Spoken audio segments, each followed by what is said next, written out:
Il y a tant à apprendre en regardant Arte Découverte avec les cours Legendre. Cours particuliers Legendre, soutien scolaire depuis 1957.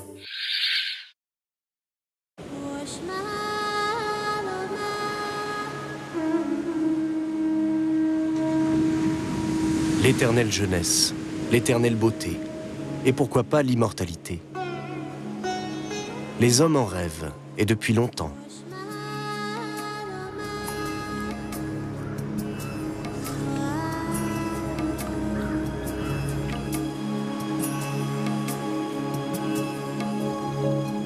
Pourquoi les forces vitales déclinent-elles? Il y a plusieurs milliers d'années, les guérisseurs et les philosophes se penchaient déjà sur la question.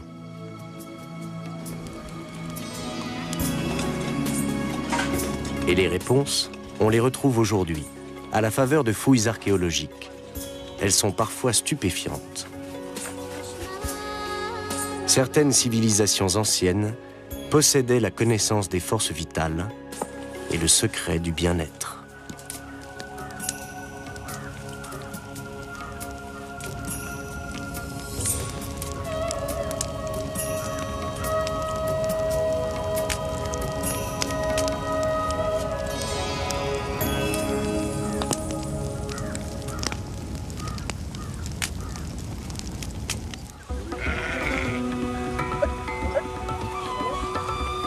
Remontons le temps.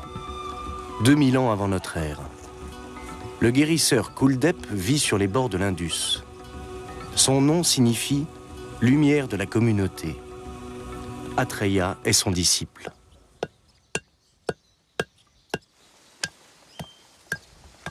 Les plantes médicinales que Kuldep conserve dans sa hutte sont précieuses. C'est d'elles qu'il tire son pouvoir de guérisseur.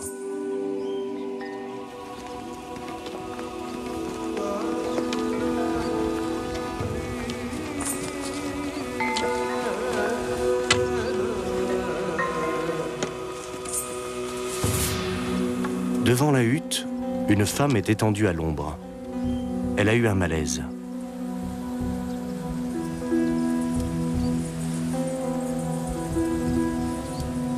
Kuldep va passer du temps à son chevet.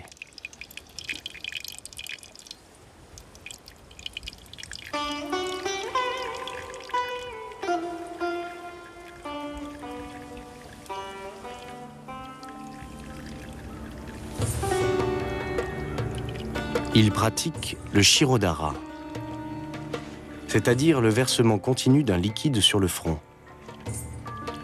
Ici, le liquide est une huile de sa fabrication. Le Shirodhara se pratique encore aujourd'hui. Le docteur Mehra est Védia, c'est-à-dire médecin ayurvédique. Nadine, Comment vous sentez-vous, you are Nadine? feeling comfortable now? Bien. Nadine vient de Francfort. Elle est consultante en management. Elle souffre de problèmes d'audition dus au surmenage. N'ayant pas trouvé de remède efficace en Allemagne, elle est venue consulter une Védia en Inde.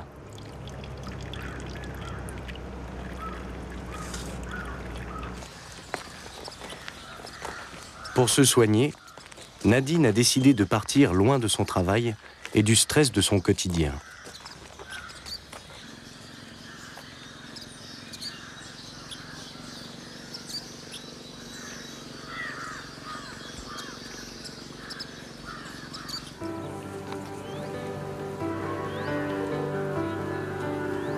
Selon la doctrine ayurvédique, chaque être humain est un cosmos en miniature, constitué des éléments de la nature. Le vent et l'air déterminent la nature d'un être et sa prédisposition à telle ou telle maladie. Le feu. Cet élément, entre autres effets, transforme la nourriture en énergie et crée les impulsions.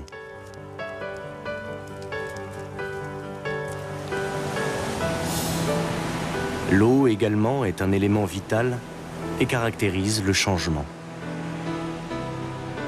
Avant d'établir un diagnostic, le Védia détermine la nature profonde de son patient selon l'équilibre de ses doshas, autrement dit, de ses humeurs biologiques, au nombre de 3.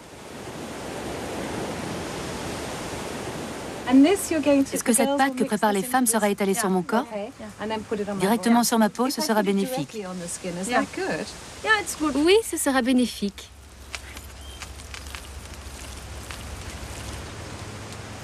Sharon est anglaise. Elle souffre de psoriasis. La Védia lui a prescrit un traitement à base de terre de termitière, un remède millénaire.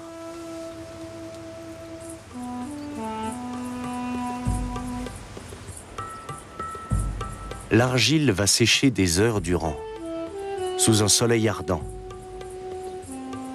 Autrefois, on observait les changements de couleur de l'argile pour déceler l'emplacement de fractures et de blessures internes.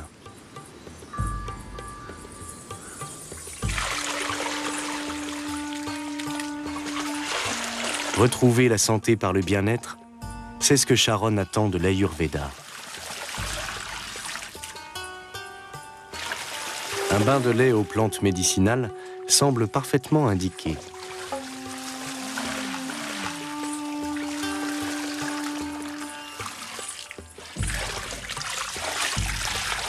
Le lait est excellent pour le teint et ralentit le vieillissement de la peau. On se sent revigoré.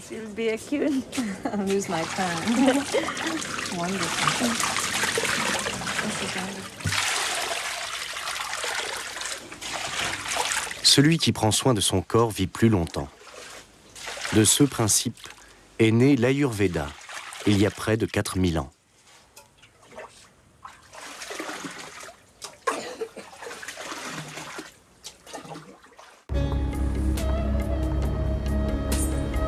Ayurveda. Cette théorie de la longévité a vu le jour avec la civilisation de l'Indus. L'archéologue américain Mark Kenoyer s'intéresse particulièrement à cette période. Nous le suivons dans le nord-ouest de l'Inde. Sous cette colline est enfoui un village datant de 2000 avant notre ère.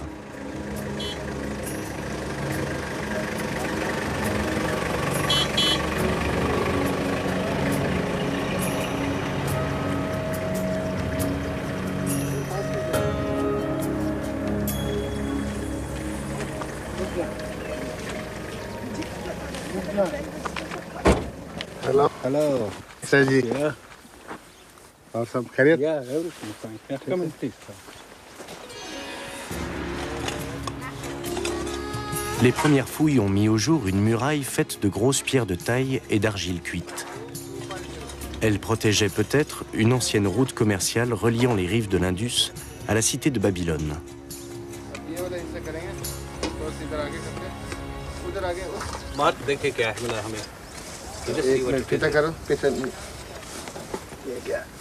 L'archéologue indien Ban voudrait savoir comment ces peuples commerçaient à l'époque.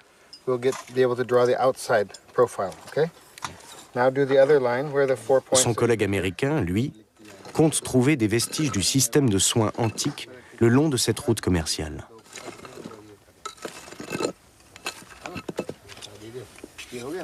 Parmi les découvertes, ce four, dans lequel on faisait fondre du cuivre. Servait-il à faire des armes, des bijoux ou bien des remèdes? La communauté qui vivait là était en très bonne santé. Les gens atteignaient un âge respectable. Les femmes aussi bien que les hommes.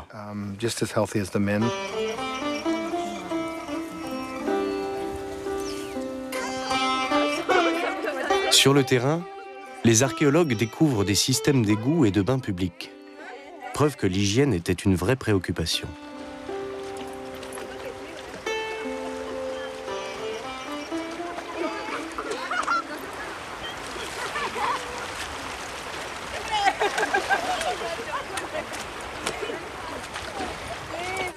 Wow. Puis ils font une autre découverte. This is fantastic. Yeah, maybe sand molded copper. Un miroir en cuivre.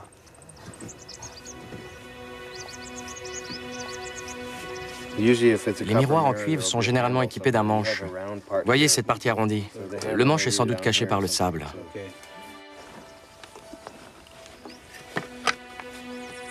Delhi के साथ ना मिट्टी हटा दो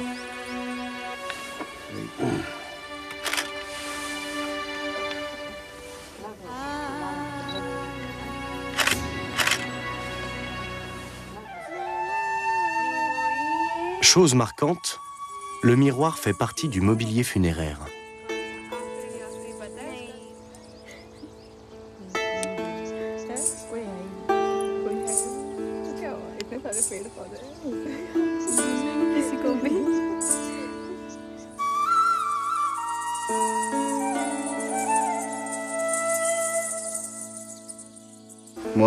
On trouve un miroir dans la plupart des tombes de femmes de la civilisation de l'Indus.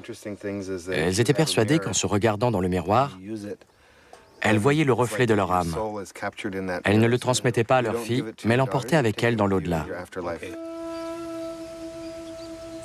Nous retrouvons Nadine.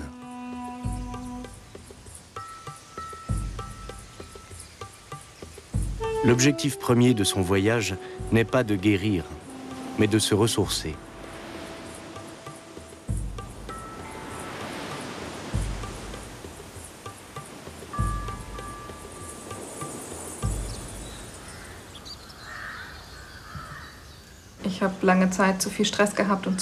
J'ai trop longtemps enduré le stress, j'ai trop travaillé et j'ai commencé à avoir des troubles de l'audition.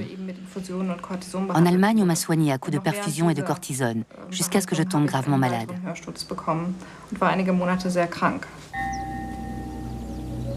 Nadine doit rééquilibrer les forces qui sont en elle, selon le principe de l'Ayurveda. En Occident, les vertus curatives des remèdes ayurvédiques sont méconnues. Mais depuis quelque temps, elles font l'objet d'études. Notamment ici, à la clinique Essen-Mitte. Ces fluides corporels congelés proviennent de sujets préalablement soumis au stress. Ils serviront à une analyse comparative des taux d'hormones, notamment du cortisol.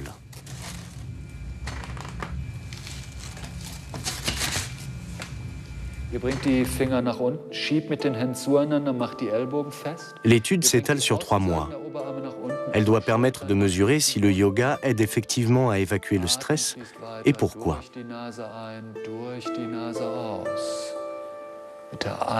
En inspirant, vous vous étirez sur l'avant du tronc. En expirant, vous revenez légèrement en avant. Comment le stress se manifeste-t-il dans le corps? Comment s'élimine-t-il? Michela Vardar effectue une étude comparative.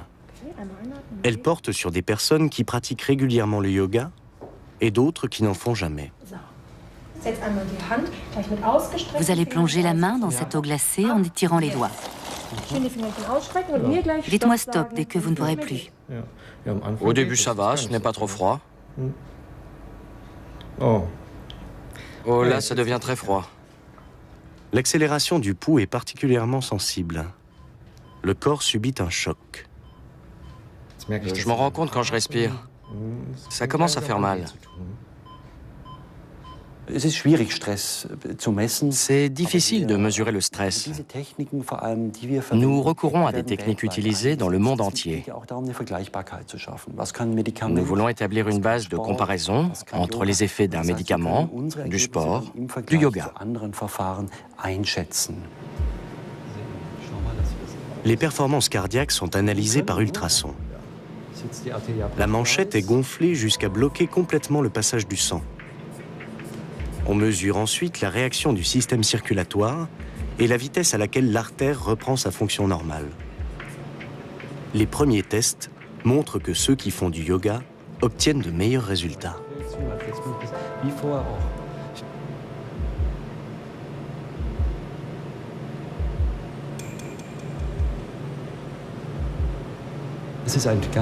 C'est un excellent indicateur précoce d'artériosclérose. Plus les artères se détendent vite après un tel stress, moins vous risquez de subir un infarctus du myocarde plus tard.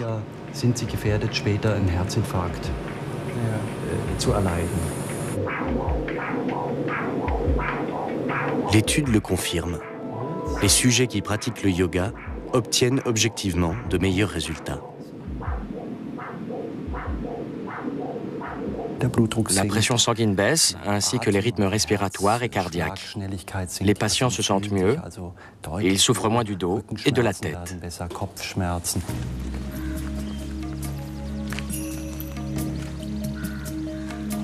Retour en Inde, auprès de Nadine.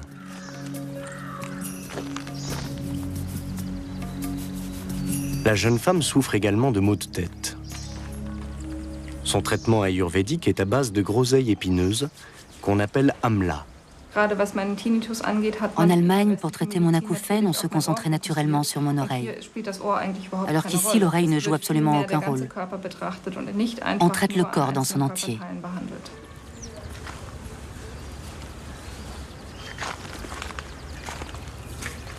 Nous couvrons votre tête d'une pâte faite de pulpe d'amla et de beurre clarifié. C'est excellent contre les migraines. Et vous dormirez mieux et vous serez plus détendu. Vous sentez la fraîcheur de l'amla? Oui.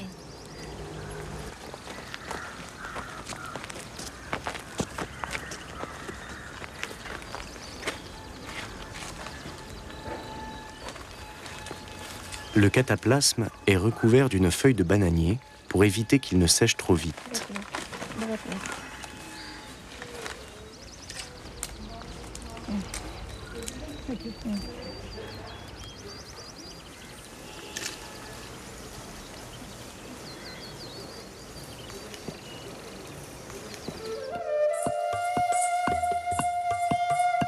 La vallée de l'Indus, il y a 4000 ans.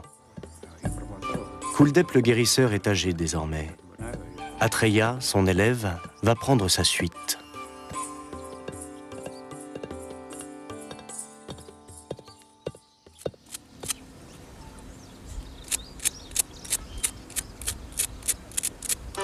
Tout le savoir acquis au fil des années, Atreya doit le connaître par cœur.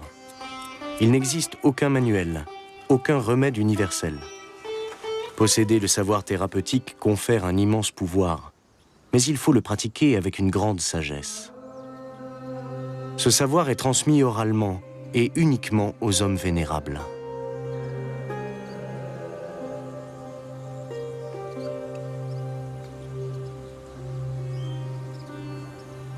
Voici venue l'heure de la passation. Kuldep se retire pour se consacrer à une vie d'ascèse. Dans de nombreuses années, Atreya devra à son tour transmettre son savoir à un jeune disciple. Ce sont des Védias comme Kuldep et Atreya qui ont établi les fondements de l'Ayurveda, la science de la longévité. Ils les ont appris en s'observant eux-mêmes, en étant attentifs aux modifications de leur propre corps.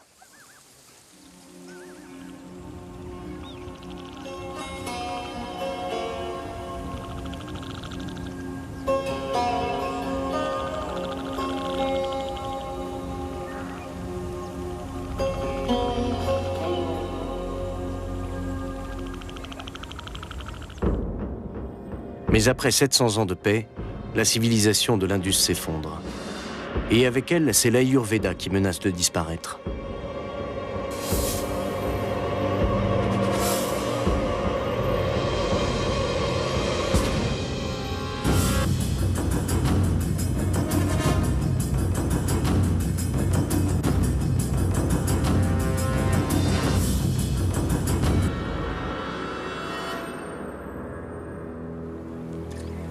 Il en serait sans doute ainsi sans l'intervention en l'an 300 avant notre ère d'un médecin militaire, également élève d'un grand guérisseur. Son nom, Sushruta. Sushruta va consigner son savoir par écrit. Rappelons-nous que jusqu'alors, l'Ayurveda était transmis oralement. L'homme rédige en sanskrit, la langue des érudits indiens, sur des feuilles de palmier.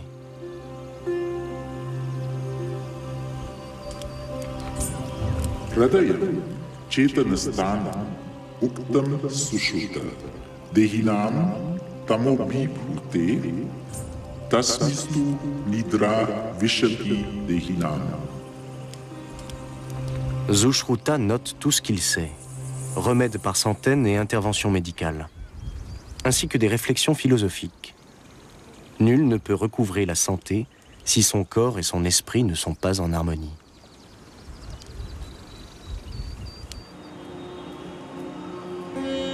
Les feuilles de palmier gravées par Sushruta ont depuis longtemps disparu. Mais ces notes ont été régulièrement recopiées. Ici, des copies manuscrites au collège Ayurveda de Trivandrum. Les écrits de Sushruta sont encore enseignés de nos jours et ces traitements appliqués par les médecins ayurvédiques. Enduites régulièrement d'huile de citronnelle, les feuilles de palmier se conservent pendant 2 siècles.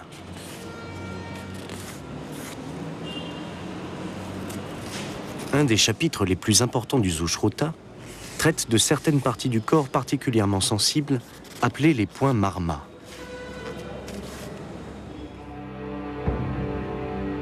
Sushruta les a identifiés au cours de son activité de médecin militaire.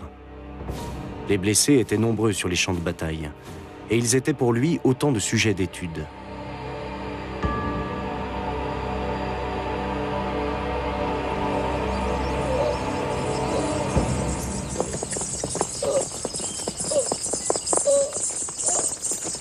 Sushruta remarque qu'en touchant les points marma, on peut aussi bien guérir que tuer.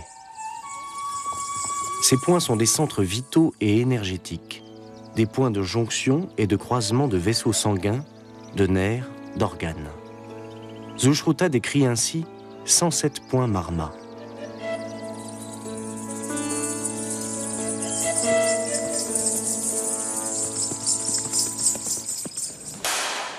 Le Kalaripayat est un art martial indien qui exploite la connaissance de points marma. Dans les écoles du sud de l'Inde, les élèves apprennent à défendre leurs points marma et à toucher ceux de l'adversaire. Il n'était pas négligeable jadis de posséder ce savoir sur les champs de bataille.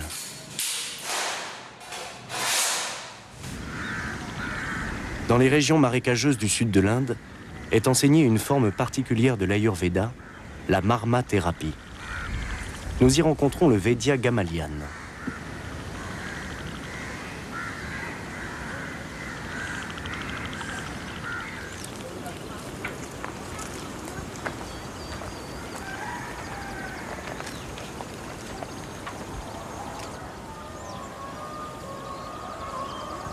Le guérisseur pratique cette science comme le faisaient ses ancêtres. Seule différence, il possède un support écrit. La mission essentielle d'un Vaidya reste la formation d'un élève. Celui de Gamalian s'appelle Shain. C'est son petit-fils, âgé de 28 ans.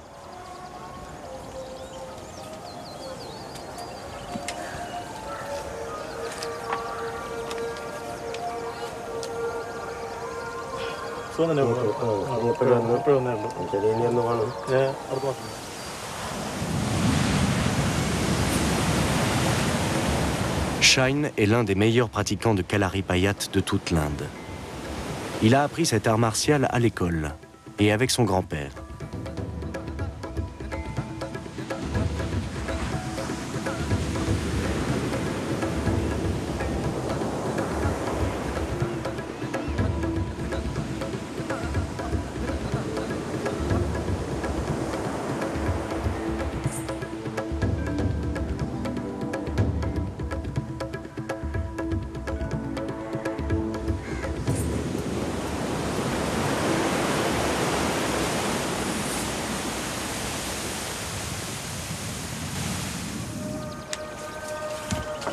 Aujourd'hui, séance de déchiffrage.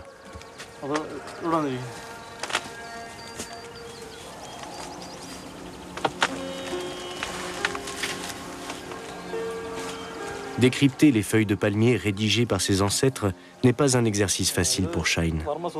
Le texte n'est pas continu et les pages ne sont pas numérotées.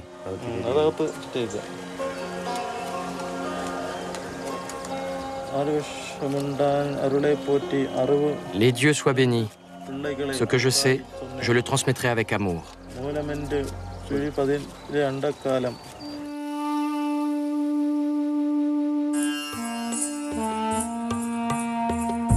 Les théories indiennes sont en vogue dans le monde entier. Les cures indiennes sont particulièrement appréciées par les Occidentaux souffrant de surmenage.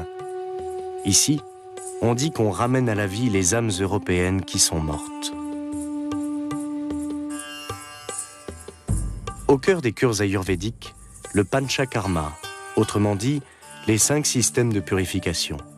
Vomissement, purgation, lavement, saignée et rinçage nasal. Lors du soin royal, qui consiste en un très long massage, on utilise 3 à 5 litres d'huile de plante. L'huile qui s'écoule est réchauffée, puis réutilisée pour le massage.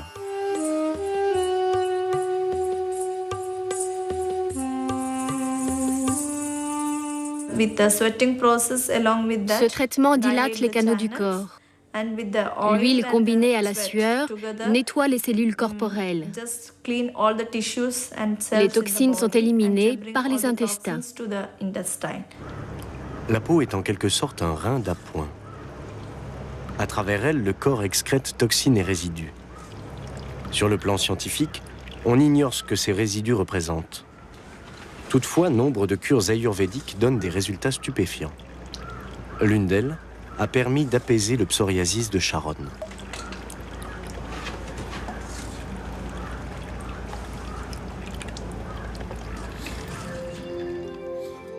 Les massages à l'huile chaude dilatent les pores de la peau. Les substances actives des huiles pénètrent au plus profond du derme et se lient aux toxines. Selon les thérapeutes indiens, ces toxines sont ensuite évacuées avec l'huile. Une partie est acheminée par le sang dans le système digestif, une autre remonte les 7 couches du derme et est évacuée par la sueur.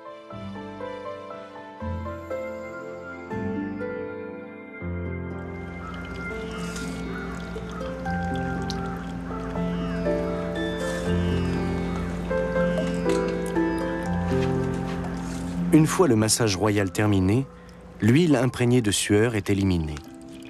Elle n'est plus jaune, mais noire.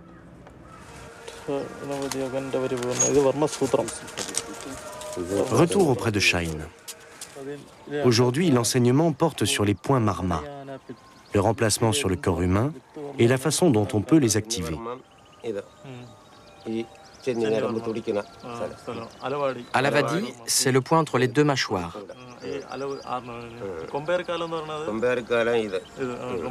La connaissance de tous les points énergétiques du corps confère aux Védias le pouvoir de vie et de mort. Une puissance inquiétante. Dans l'Antiquité, les guérisseurs passaient sans doute pour des sorciers. Ici, un autre des élèves du Védia doit faire la démonstration de sa maîtrise des points marma. Les écrits de Sushruta interdisent de pratiquer la marma-thérapie en public. Aussi, l'exercice doit-il être pratiqué sur un animal. L'élève doit paralyser la poule, puis la remettre sur pattes.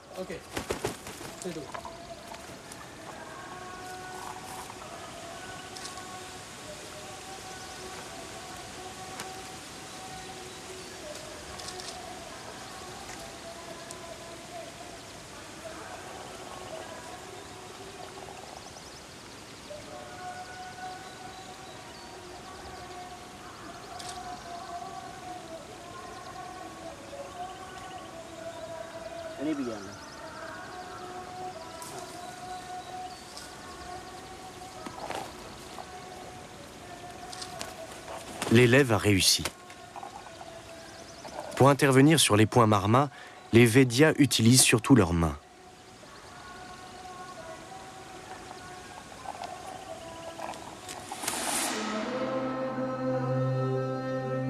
Au XIXe siècle, les Britanniques prennent possession de l'Inde. Ils font emprisonner un grand nombre de Védias et font fermer les écoles d'Ayurveda pour tenter d'imposer la médecine occidentale dans le pays.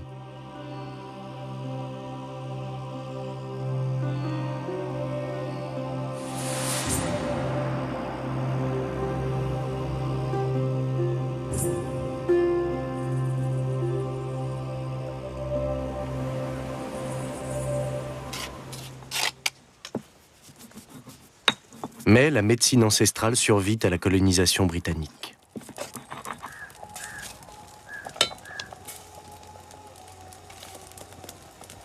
Comme le veut la tradition, le Védia prépare lui-même ses remèdes. La plupart des ingrédients proviennent de la forêt qui s'étend là, juste devant la hutte. Ce sont les mêmes remèdes que le docteur Mehra prépare pour son hôpital ayurvédique de Raja, quoiqu'en plus grande quantité.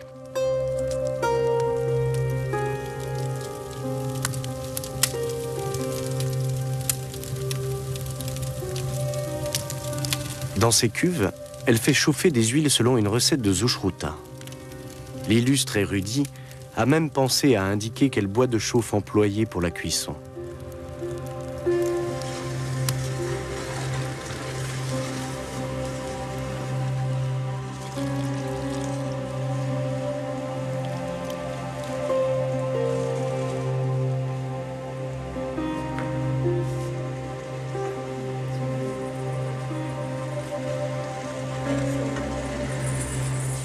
La plupart des remèdes sont tirés des écrits anciens, mais nous fabriquons aussi une vingtaine de remèdes de notre invention et nous obtenons d'excellents résultats avec ces remèdes.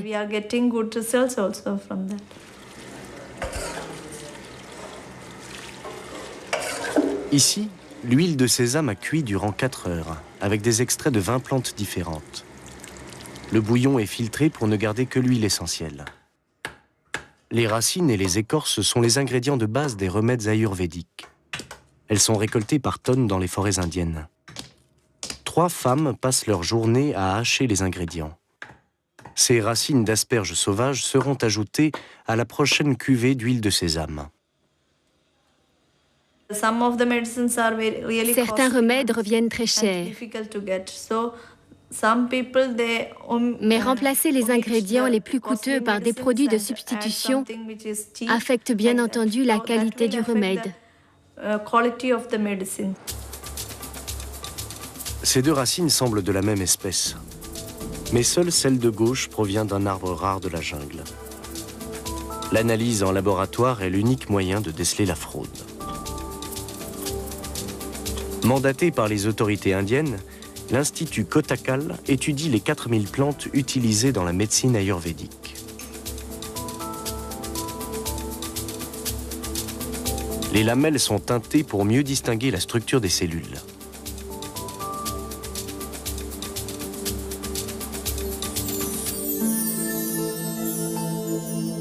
À gauche, l'ingrédient original. À droite, le faux, dont l'utilisation peut se révéler nocive pour le patient.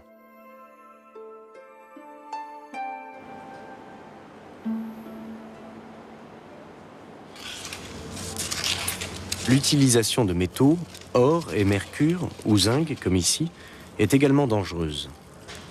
L'inhalation des vapeurs de métal est tout aussi nocive et doit être strictement dosée.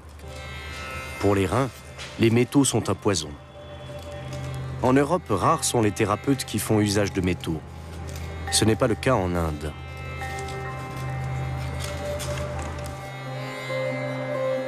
L'oxyde de zinc est mélangé à des herbes et du jus de citron avant d'être cuit sous forme de boulettes aplaties dans des pots d'argile.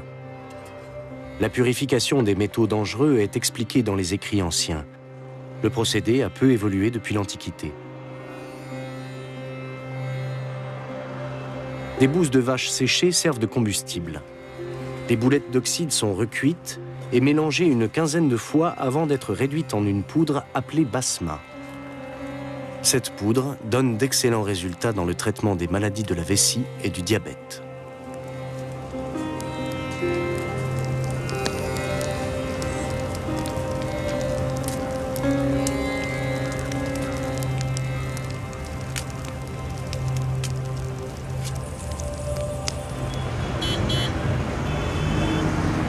Face au surmenage, aux mauvaises habitudes alimentaires et à la pollution, de plus en plus de citadins reconnaissent les vertus de l'Ayurveda et y ont recours.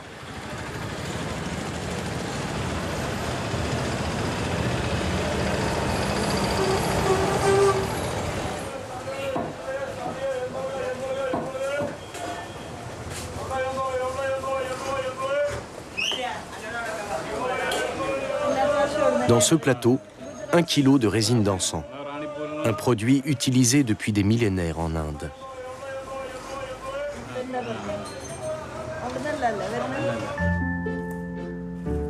Et pour le docteur Mehra, l'encens a encore de l'avenir. Et de nouvelles applications sont à l'étude.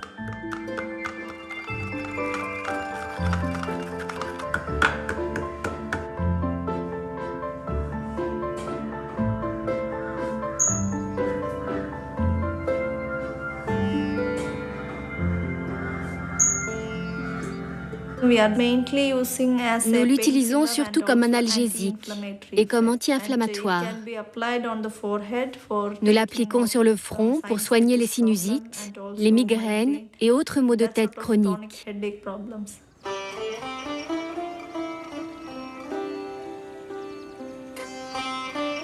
Cette résine se récolte depuis l'Antiquité, dans des bois comme celui-ci.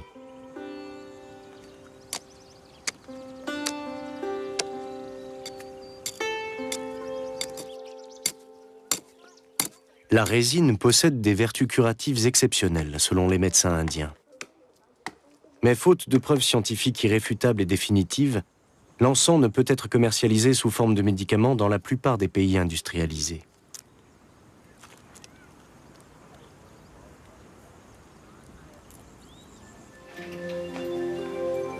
Ces preuves scientifiques, certains les recherchent à 6500 km de là, dans un laboratoire sécurisé de l'université de Tübingen, en Allemagne. Rares sont les pharmacologues à s'intéresser à l'Ayurveda. Le doctorant Ulf Simoneit, lui, a une motivation personnelle. Cet ancien décathlonien de haut niveau s'est abîmé un genou. Il compte sur l'encens pour soigner son arthrite.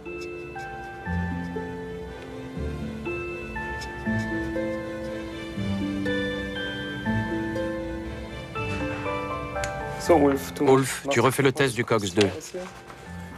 Nous aurons les résultats cet après-midi. Parfait, j'ai hâte de voir ça. Les chercheurs de Tübingen ont isolé les différentes substances actives de l'encens. Le professeur Weerts, directeur de thèse d'Ulf Simoneit, est très impressionné par les acides dits boswelliques. Les propriétés actives des acides boswelliques sont très étendues. Elles se révèlent notamment efficaces contre l'asthme, l'arthrite, les inflammations intestinales chroniques et le cancer.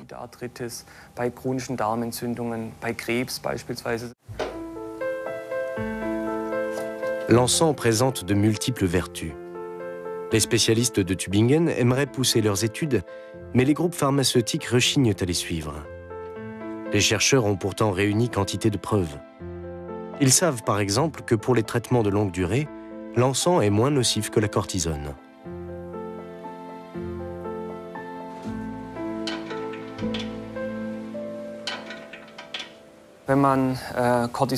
Lorsqu'on injecte de la cortisone ou de l'acide boswellique à des patients souffrant d'une même inflammation, l'effet thérapeutique est le même. En revanche, les effets secondaires de la cortisone sont considérables, alors que ceux des acides boswelliques sont bien moindres. L'encens soignera-t-il l'arthrite du doctorant Ulf? Oui, via le système circulatoire. Les substances actives gagnent les cellules malades et neutralisent l'inflammation.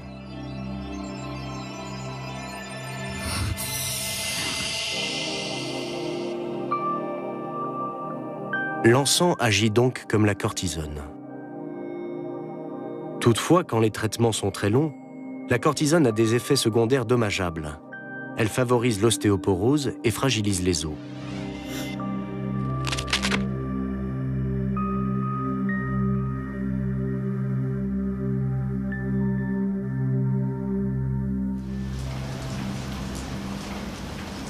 En dépit de l'efficacité de l'encens, les groupes pharmaceutiques préfèrent vendre des remèdes à base de cortisone qu'ils ont développés eux-mêmes et dont les brevets leur rapportent des fortunes. Aucun brevet n'ayant été déposé pour l'encens, il ne peut être utilisé dans les médicaments. Toutefois, les résultats obtenus à Tübingen sont si prometteurs qu'une petite société pharmaceutique de Fribourg procède actuellement aux premiers essais cliniques.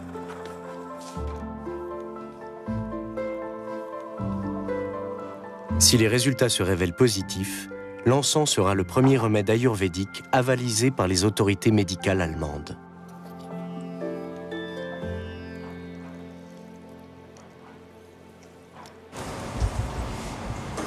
En Inde, l'intérêt des Occidentaux suscite autant de fierté que d'inquiétude. Les essences médicinales se raréfient, et l'on ignore pourquoi. Les autorités indiennes ont chargé l'Institut Kottakkal de mener des recherches. Certes, les plantes médicinales se font rares, car elles sont très recherchées. Le prix des plantes naturelles ne cesse de grimper. Bien des forêts sont pillées et certaines espèces menacent même de disparaître.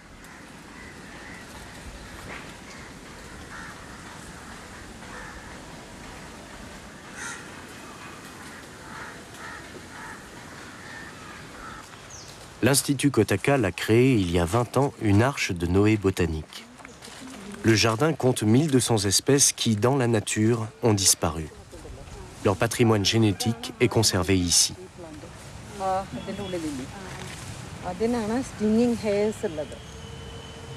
Et leurs gènes sont exploités. Les botanistes de Kotakal clonent les plantes rares et les offrent gratuitement à l'industrie pharmaceutique pour qu'ils en fassent la culture.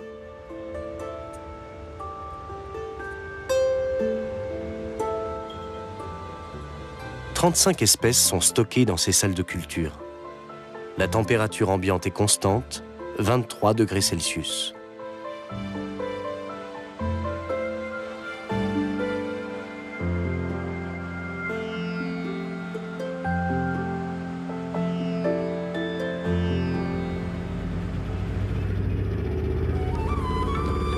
L'Inde accueille de plus en plus de touristes, attirés par ses trésors innombrables.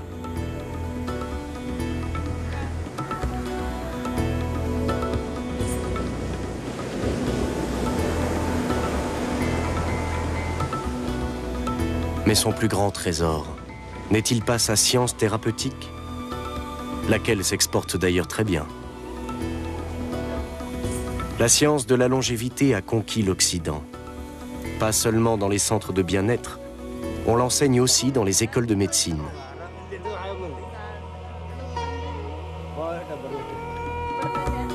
Du haut de ses 4000 ans, l'Ayurveda, science de la longévité, n'est-elle pas elle-même un modèle de longévité?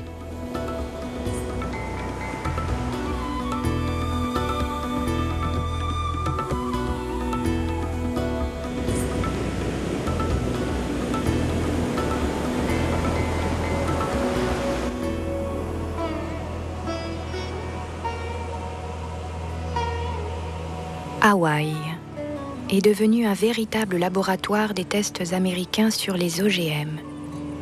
Mais nous constaterons demain que la résistance s'organise.